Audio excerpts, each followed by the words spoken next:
그간 안녕하셨습니까? 잠언학교 그 네 번째 수업을 시작하겠습니다. 잠언 4장 말씀은 지혜학교에서 수업이 계속되는 가운데 좀 더 지혜 안으로 들어가고 있음을 알 수 있습니다.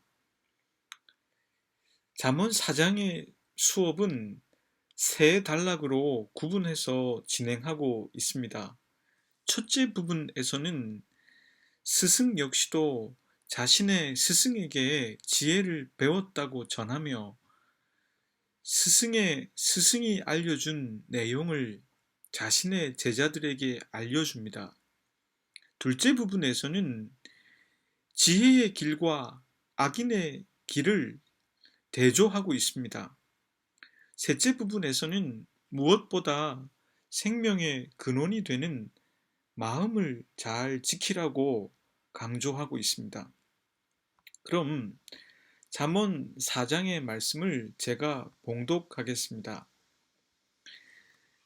아들들아, 아비의 훈계를 들으며 명철을 얻기에 주의하라. 내가 선한 도리를 너희에게 전하노니 내 법을 떠나지 말라. 나도 내 아버지에게 아들이었으며 내 어머니 보기에 유약한 외아들이었노라. 아버지가 내게 가르쳐 이르기를 내 말을 네 마음에 두라. 내 명령을 지키라. 그리하면 살리라. 지혜를 얻으며 명철을 얻으라. 내 입의 말을 잊지 말며 어기지 말라. 지혜를 버리지 말라. 그가 너를 보호하리라. 그가 그를 사랑하라. 그가 너를 지키리라. 지혜가 제일이니 지혜를 얻으라. 네가 얻은 모든 것을 가지고 명철을 얻을지니라.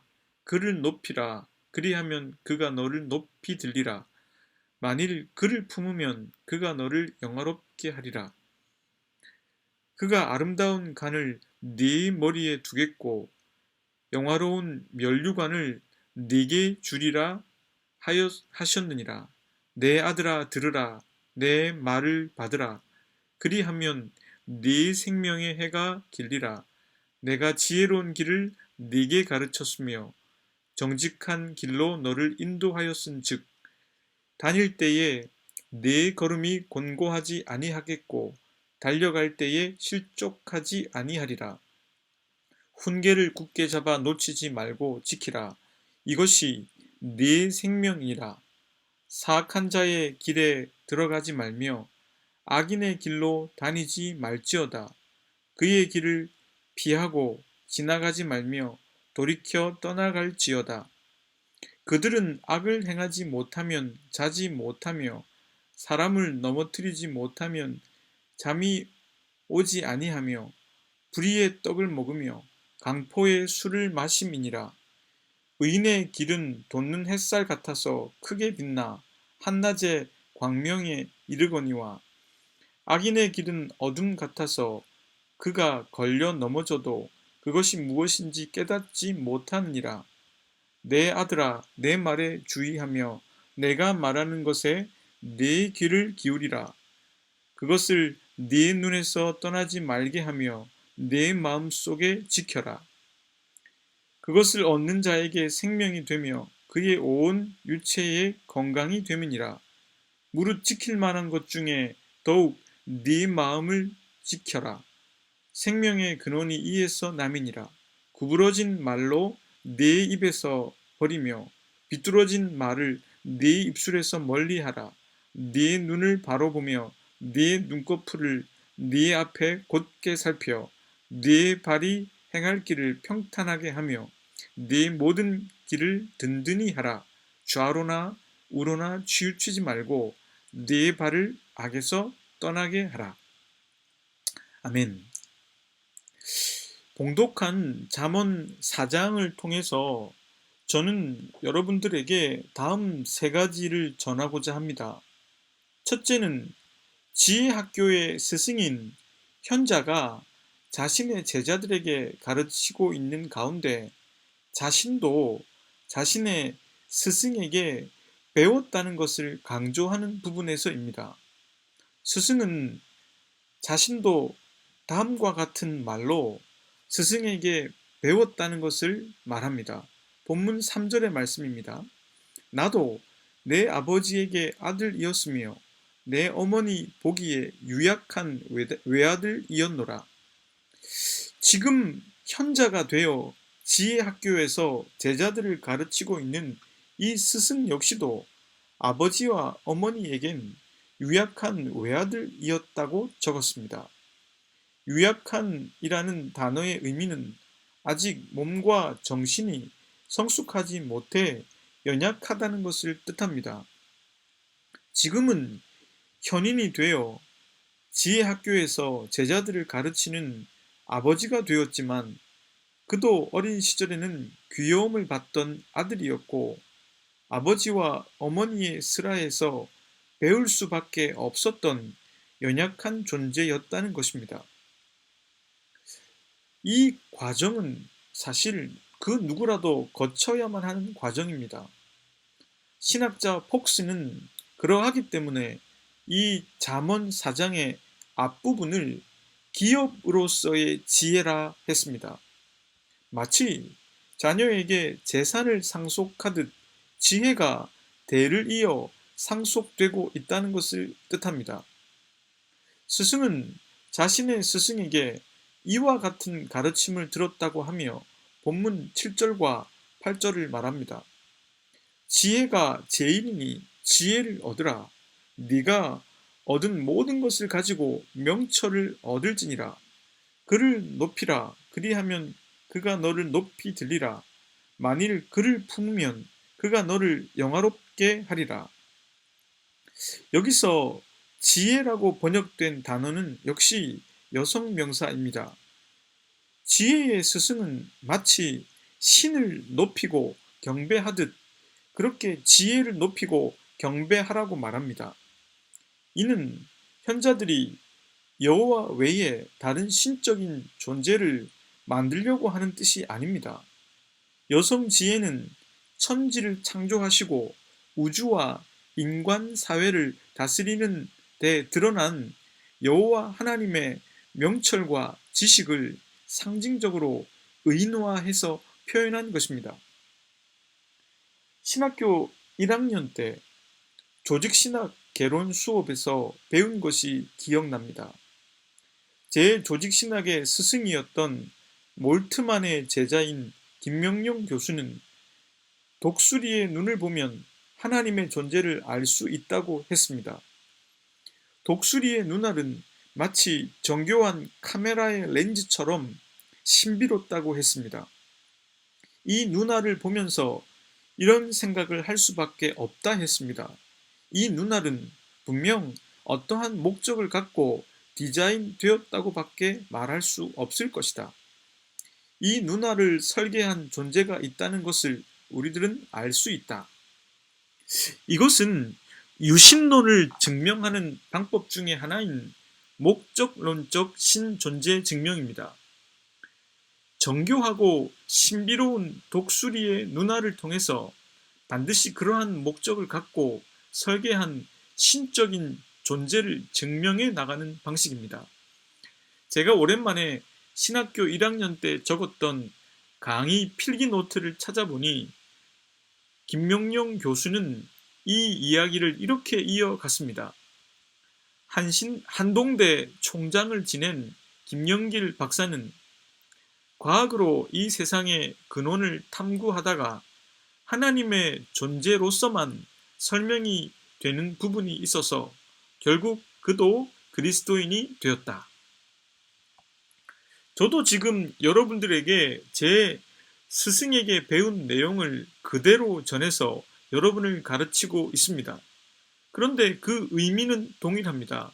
바로 인간의 지혜를 찬양하는 것이 아니라 이 세상을 만드시고 목적을 갖고 설계하시고 디자인하시고 지금 이 순간에도 당신의 질서와 메커니즘으로 이 세상을 이끌고 계신 그 하나님의 지혜를 찾아가고 그 지혜를 높이라는 것입니다. 이 현자인 스승은 네가 얻은 모든 것을 가지고 지혜를 얻으라고 했습니다. 여기서 얻으라고 번역한 단어의 의미는 사라는 뜻입니다. 하나님에게 이르게 하는 그 지혜는 마치 소중한 보물을 대가를 치르고 구입하듯 비싼 대가를 지불하고서라도 가질 만한 것이라는 것입니다. 우리가 돈을 사용하는 것은 교환 가치 때문입니다. 우리가 돈을 지불하는 것은 그 물건이 가지고 있는 교환 가치 때문입니다. 지혜가 제일이기 때문에 지금까지 얻은 모든 것을 주고서라도 그 지혜를 사라는 것입니다.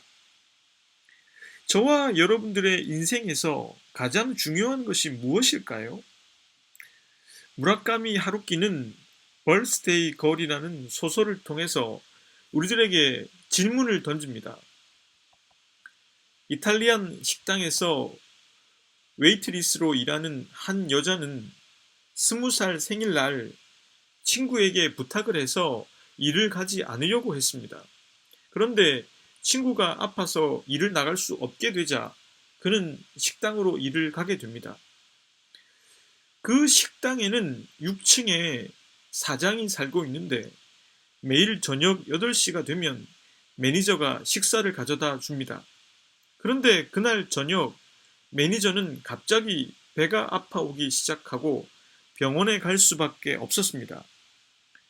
어쩔 수 없이 이 여자는 사장님께 저녁 식사를 가져다 줍니다. 사장님은 이 여자와 몇 마디를 나누다가 오늘이 이 여자의 20번째 생일임을 알고 소원을 말해보라고 합니다. 딱 한 가지의 소원을 들어주겠다고 합니다. 이 소설에는 그녀가 무슨 소원을 빌었는지 나오지 않습니다. 다만 사장은 이렇게 말합니다. 너는 많은 내 또래의 사람들이 원하는 것들, 예를 들어 부자가 된다든지, 더 똑똑해지는 머리를 갖는다든지, 사람들이 좋아하는 외모를 구하지 않았구나 라고 말합니다. 하루키는 이 소설을 통해서 많은 사람들의 소원인 부자, 외모, 똑똑한 머리가 그리 대단한 것이 아닐지 모른다는 것을 말해주고 있습니다. 오늘 잠언으로 표현하면 과연 부자가 되는 것, 똑똑한 머리를 갖는 것, 예쁜 외모가 제일인가? 그것이 제일이기 때문에 무엇을 주고서라도 그것을 얻어야만 하는 것인가 하는 것이죠. 물론 돈과 좋은 머리, 보기 좋은 외모가 있으면 살아가는데 확실히 도움이 되는 것은 사실입니다. 그러나 그렇다고 해도 그게 제일의 가치를 지닌 것이라고 말할 수는 없을 것입니다. 제가 어린 시절 방학이 되면 마산에 살고 계신 큰 고모님 댁에 놀러 가곤 했었습니다. 큰 고모부는 제가 돌아가는 날이 되면 항상 용돈 대신에 책을 사주겠다고 하시며 서점에 데리고 가셨습니다. 저는 그때 몇 권씩 책을 사들고 집으로 돌아와서 읽었습니다. 그때 고모부가 사주신 책 중에 가장 기억에 남는 것이 탈무드였습니다. 지금 생각해 보니 고모부는 참 지혜로운 분이 아니었나 싶습니다.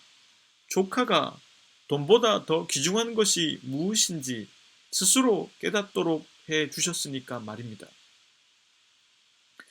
둘째로 전하고 싶은 것은 인생에는 두 갈래의 길이 있다는 것입니다. 악인의 길이 있고 지혜의 길이 있습니다. 본문 10절에서 19절까지를 제가 세 번역으로 읽겠습니다. 아이들아 들으라. 내 말을 받아들이면 네가 오래 살 것이다. 내가 네게 지혜로운 길을 가르쳐 주었고 너를 바른 길로 이끌어 주었으므로 네가 걸어갈 때에 네 걸음이 막히지 않고 달려가도 넘어지지 않을 것이다.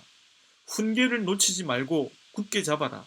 그것은 네 생명이니 단단히 지켜라. 악독한 사람의 길에 들어서지 말고 악한 사람의 길로는 다니지도 말아라. 그런 길은 피하고 건너가지도 말며 발길을 돌려서 지나쳐 버려라. 그들은 악한 길을 저지르지 않고는 잠을 이루지 못하며 남을 넘어지게 하지 않고는 잠을 설치는 자들이다. 그들은 악한 방법으로 얻은 빵을 먹으며 폭력으로 빼앗은 포도주를 마신다. 의인의 길은 동틀테의 햇살 같아서 대낮이 될 때까지 점점 더 빛나지만 악인의 길은 캄캄하여 넘어져도 무엇에 걸려 넘어졌는지 알지 못한다. 스승은 제자에게 이제 지혜를 배웠으면 그 지혜를 가지고 자신의 삶의 자리로 나아가서 그것을 적용하는 문제를 가르치고 있습니다. 지혜는 결코 배우는 것으로 그치지 않습니다. 그 지혜를 갖고 자신의 직업의 현장, 가정, 그리고 사회 속으로 나아가서 그 지혜를 적용하게 됩니다. 그런데 인간이 있는 곳이 그 어디이든 심지어 그곳이 교회라고 해도 이 두 갈래의 길은 있다는 것을 알게 됩니다. 그것은 지혜의 길이 있고 악인의 길이 있다는 것입니다. 인간이 두 발을 딛고 살아가는 그곳이 어디라도 이 두 갈래의 길은 대조를 이루며 존재합니다. 그런데 문제는 이제 스승에게 배운 학생은 더 이상 스승에게 물어보고 그 두 갈래의 길 중에 선택할 수 없다는 것입니다. 이 선택은 그동안 배운 지혜를 자신 안에 내면화시켜서 스스로 분별해 나가야만 합니다. 학생은 이제 자신의 삶을 살아야 합니다. 이것을 독립이라고 말할 수 있을 것입니다. 독일의 대문호 헤르만 헤세가 쓴 소설 중에 시타르타라는 작품이 있습니다. 좋은 집안에서 태어나 유복하게 살았던 시타르타는 내면의 부르심을 받아 승려가 될 결심을 하고 출가를 합니다. 함께 생활하면서 사문으로서의 교육을 받습니다. 그런데 시타르타는 영혼의 만족을 얻지 못하고 홀로 방랑을 시작합니다. 카말라라는 여자를 만나서 성적인 만족에 도달해 보기도 하고 키마스 와미를 만나 장사로 많은 돈을 벌어 돈을 쓰는 즐거움에 빠져보기도 합니다. 그러나 그것을 통해서 영혼의 만족을 느끼지 못합니다. 시타르타는 그런 자신과 그것을 추구하며 평생을 살아가는 인간들을 보며 다음과 같은 생각을 합니다. 그는 사람들이 어린아이나 짐승 같은 방식으로 살아간다는 것을 알게 되었다. 그는 이러한 삶의 방식을 사랑하는 동시에 경멸하였다. 그는 사람들이 자기 생각에는 그런 대가를 치를 만한 가치가 없는 것들, 그러니까 돈이나 사소한 즐거움, 하찮은 체면을 얻기 위해 애를 쓰고 괴로워하며 늙어가는 것을 보았다. 헤르만 헤세는 시타르타를 통해 인간에게 있는 두 갈래의 길을 잘 묘사해 줍니다. 결국 시타르타는 다시 구도의 길로 돌아가게 됩니다. 지혜의 스승은 지혜의 길을 돋는 해에 비유했습니다. 제 아무리 사무치는 어둠의 밤이었다고 해도 아침 햇살이 밝아오면 모든 것이 선명하게 드러나고 보입니다. 지혜를 소유하는 것은 바로 이 햇살이 떠오르는 것과 같습니다. 무언가를 알게 되고 무엇이 정녕 가치가 있는지를 보게 되고 분별하게 됩니다. 그러나 반면에 악인의 길은 어둠에 쌓여 있습니다. 걸려 넘어지고도 그게 뭔지 모르기 때문에 또다시 걸려 넘어집니다. 제가 침대 옆에 좁은 통로를 청소하다가 깨달은 것이 있습니다. 제가 좁은 틈으로 청소를 할 때면 꼭 부딪히는 지점이 있습니다. 저는 그 지점에 발을 부딪혀 아파할 때가 있습니다. 그런데 그 다음날 다시 청소를 할 때면 똑같은 곳에 또다시 부딪히는 제 자신을 보게 됩니다. 그런데 그게 어디 청소할 때 뿐이겠는가 하는 생각을 하면 제 자신에 대해서 한탄을 해보게 됩니다. 우리들에게 있는 두 갈래의 길 중에서 지혜의 길이 아니라 악인의 길을 걸어간다면 우리들은 걸려 넘어지게 될 것입니다. 걸려 넘어지게 될 뿐만 아니라 또 같은 곳에 걸려 넘어지게 될 것입니다.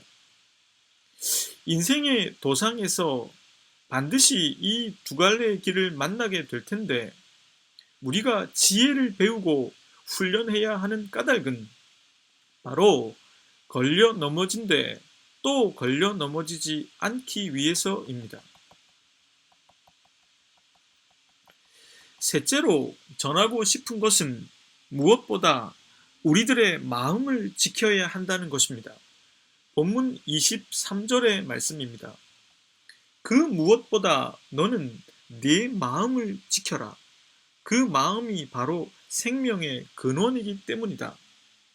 이 말씀을 공동 번역은 이렇게 옮겼습니다. 무엇보다도 네 마음을 지켜라. 그것이 바로 복된 삶의 셈이다. 마음은 의지의 중심이며 사람의 가장 속 깊은 곳입니다. 이 마음의 결정이 사람을 생명에 이르는 길로 이끌기도 하고 때로는 악인의 길로 이끌기도 합니다. 그러하기 때문에 무엇보다 마음을 잘 지켜야만 합니다. 여기서 지킨다는 말로 번역된 단어는 감옥을 지킬 때 혹은 성을 지킬 때 사용하는 단어입니다. 감옥은 죄수가 탈옥하는 것을 막기 위해서 잘 지켜야만 하는 곳입니다. 성은 외적의 침입을 막기 위해 잘 지켜야만 하는 곳입니다. 이와 같이 우리들의 마음을 잘 지켜야만 합니다. 바울은 로마서에서 자기 자신에 대해서 이렇게 적었습니다. 로마서 7장 22절부터 24절까지의 말씀을 공동 번역으로 읽겠습니다. 나는 내 마음속으로는 하느님의 율법을 반기지만 내 몸속에는 내 이성의 법과 대결하여 싸우고 있는 다른 법이 있다는 것을 알고 있습니다. 그 법은 나를 사로잡아 내 몸속에 있는 죄의 법의 종이 되게 합니다. 나는 과연 비참한 인간입니다. 누가 이 죽음의 육체에서 나를 구해 줄 것입니까? 우리는 개역 개정 번역에 익숙하지만 이 번역을 통해 좀 더 처절한 바울의 자기 성찰을 느낄 수가 있습니다. 그렇다면 우리 예수님은 이런 인간에 대해서 무엇이라고 하셨나요? 마태복음 11장 29절에서 30절까지의 말씀입니다. 역시 공동 번역입니다. 나는 마음이 온유하고 겸손하니 내 멍에를 메고 나에게 배우라. 그러면 너희는 너희의 영혼이 안식을 얻을 것이다. 내 멍에는 편하고 내 짐은 가볍다. 바울이 괴로워했던 것을 해결하는 예수님의 말씀입니다. 예수님은 자신의 마음에 대해서 표현하셨습니다. 자신의 마음은 온유하고 겸손하다 하셨습니다. 예수님이 지셔야 할 짐은 결코 가볍지 않았습니다. 온 인류의 죄라고 하는 짐을 지시고 십자가로 가셔야 했는데 그 짐은 결코 가벼운 짐이 아니었습니다. 그런데 예수님은 내 멍에는 가볍다 하셨습니다. 그것은 그분의 마음이 온유하고 겸손했기 때문에 가능한 것이었습니다. 지금 예수님의 마음은 겸손해서 하나님과 하나가 되었습니다. 예수님은 하나님의 마음과 하나가 되어 자신의 마음을 잘 지키고 계신 것입니다. 그러하기에 무거운 짐을 가볍게 받아들이고 계신 것입니다. 마음을 지키는 것이 왜 생명의 근원이고 셈인지 알게 해주는 대목입니다. 인간의 깊은 속 사람은 하나님의 법을 섬깁니다. 그런데 겉사람은 죄의 법을 따르기 쉽습니다. 그러니 마음을 지킨다는 것은 예수님처럼 내 마음을 하나님의 마음과 하나가 되도록 지키는 것입니다. 순간적인 충동, 열망에 따라 생긴 마음이 아니라 내 마음의 깊은 속사람이 진정으로 하고자 하는 것에 귀를 기울여야만 합니다. 그리고 그 마음이 하나님의 마음과 동일한 것인지 확인하는 과정을 거쳐야 합니다. 그렇다면 우리들은 실수를 줄일 수 있습니다. 마음의 길이라는 책이 있습니다. 헬린 나우엔이 쓴 이 책을 보면 나우엔이 인도 캘커타의 마더 테레사를 방문하여 그에게 질문을 한 내용이 나옵니다. 헬린 나우엔은 마더 테레사에게 사제로서 어떻게 살아가야 하는지에 대해서 물었습니다. 그러자 테레사 수녀는 이렇게 답했습니다. 당신은 주님을 경배하는데 하루에 1시간을 보내시오. 그리고 당신이 잘못된 것이라고 알고 있는 것은 결코 하지 마시오. 그러면 당신은 괜찮을 것입니다. 우리가 말씀과 기도로 하나님과 사귐을 갖는 까닭은 바로 마음을 지키기 위해서입니다. 사랑하는 여러분들이 여러분들의 생을 생명으로 이끌어주는 마음을 잘 지키시기를 바랍니다. 함께 기도하겠습니다. 하나님, 작은 저희 한 개인의 삶을 통해서 지혜의 근원이신 하나님을 발견하게 되길 소망합니다. 그리고 다른 무엇보다 이 지혜가 기업으로 자녀들에게 또 그들의 자녀들에게 이어지길 바랍니다. 저희들에게도 두 갈래의 길이 있습니다. 악인의 길이 아니라 지혜의 길을 걸어갈 수 있도록 저희들을 붙들어 주십시오. 지혜의 길로 걸어가도록 무엇보다 마음의 중심을 잘 지켜나갈 수 있도록 도와주십시오. 하나님께서 주시는 빛이 다른 어떤 것과 비교할 수 없는 가치와 의미를 주는 것을 경험할 수 있도록 도와주십시오. 예수 그리스도의 이름으로 기도드립니다. 아멘.